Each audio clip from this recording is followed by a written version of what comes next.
Oke, Taufik Basari, Bung Tobas. Jadi Sambo belum selesai, muncul tragedi Kanjuruhan, muncul kasus Teddy Minahasa. Apa yang Anda baca dan yang sedang terjadi di tubuh kepolisian kita?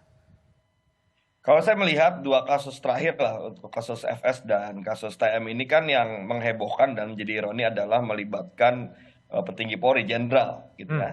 Nah tapi kalau saya melihatnya begini, yang patut kita telusuri terkait dengan dua kasus terakhir ini, apakah ini yang menghebohkan karena jenderalnya, ataukah sebenarnya pola-pola kejadian seperti ini, yaitu rekayasa kasus, kriminalisasi, penggelapan barang bukti, dan hal-hal lain lagi yang sebenarnya ada di dalam kasus-kasus yang melibatkan jenderal ini, sebenarnya adalah peristiwa-peristiwa yang sering terjadi misalnya Hmm. di tingkat bawah. Hmm. Nah, kalau saya tadi menggarisbawahi apa yang disampaikan oleh Pak Kapolri, justru ini adalah simbol dari bahwa ya kepalanya yang diberantas gitu ya. Kalau kalau ternyata sebenarnya sudah terjadi di bawah-bawah, tapi ketika ada pelibatan petinggi yang selama ini tidak terlihat, tidak diketahui, ya ini saatnya untuk menunjukkan bahwa Pak Kapolri tegas, ya siapapun itu, mau dia petinggi, ya apabila memang terlibat dalam kasus-kasus yang sangat mencoreng dan memalukan citra polisi ini, maka harus disingkirkan.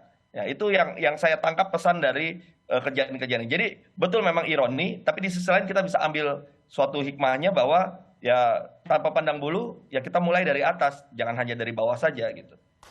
Tobas, jadi banyak analis yang mengatakan bahwa kejadian-kejadian ini menunjukkan reformasi kepolisian yang gagal. Anda sependapat?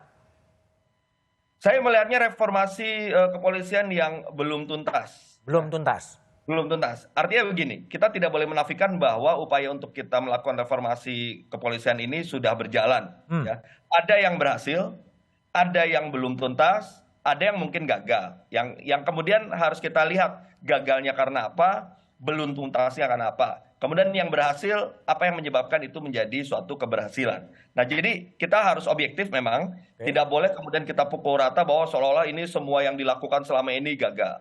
Jangan juga seperti itu. Nah, kita harus obati dengan gini, penyakitnya harus diobati sesuai dengan obatnya. Jangan kemudian kita bakar seluruh apa gedungnya. Nah, itu yang menurut saya juga harus kita sikapi ya sebagai masyarakat untuk melihat secara objektif ini. Oke, baik.